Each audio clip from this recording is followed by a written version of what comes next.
dictate what we think, what we wear, you know, what's okay, our bodies, what's not okay, what's acceptable, what's not acceptable. And I think the more we allow to relinquish ourselves to relinquish that power and that control, the more we give up our own control over self and over future.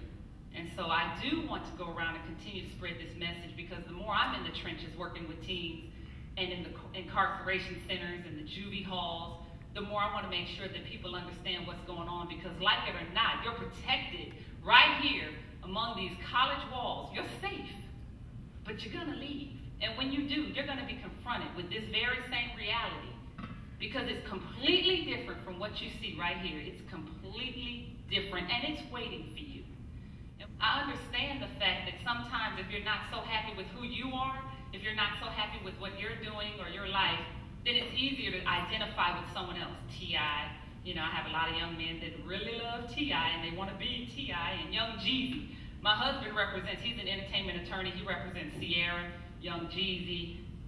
He works with Jay-Z and all these guys, and whenever Young Jeezy comes around, the high school students go bananas. I don't know if you all know who this guy is, but he has a snowman. There was a lot of conflict about the whole snowman thing, which is his trademark, and the argument about what the snowman represented. Well, that was Young Jeezy, and that still is. And I find that when I talk with a lot of the students who are out there, they're basically stating to me that the reason that they love these images so much is because it's real. It's honest, it's how it is, and so on and so forth. And I guess my comment to them is that, okay, well, I think reality is what you make it. It really is. I mean, and I think we forget we have the power to dictate what's our reality and what's not our reality. And sometimes we relinquish that power to the media. You do have hip-hop that's very positive. Just like you have rock and roll, some positive, some not. Heavy metal, some positive, some not. Believe it or not, I've heard it all. I'm pretty much talking primarily in reference to gangster rap, which still exists. And I can't think of one positive thing when it comes to gangster rap and the community from what I've seen. All of this is just based on my experience and the teens who listen to gangster rap. And when I say gangster rap, I'm not talking about NWA. Like back in the day, NWA, where they're talking about, you know, the red rag, the blue rag.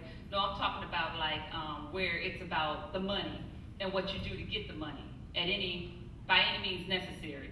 And that has been picked up in the community, teen boys who are saying just that. And guess what? The past 5 years that I've worked with teen boys who were incarcerated, the numbers continue to grow. Not necessarily from disciplinary action. Like you have a lot of them that are thrown into juvie centers because they were just, you know, acting up in school, acting up in class, so they just kicked them out. No. It started to grow within the realm of it. They created their own unit of young men who were selling drugs. And every time I would interview one of these young men who were selling drugs, they would always cite who their heroes were. And they were always rap artists every single time. Rap artists, when I would go back and listen to the music, because I wanted to understand who their heroes were too. You know, not just judge it, like you're saying. And every time when I started to listen to the words, I'm like, I can see if you meditate on this, how it becomes acceptable. It becomes okay. And if you don't question it, then really I can see how it becomes acceptable. I think you should question anything, and I do mean anything, before you just receive it. But when you live in a community and you have nothing, and they really don't think they have any hope, which is not true, but they think that. It's all about mental slavery and the mental chains. Their mental chains are, I have no hope, even if they do. And they think this is their only option.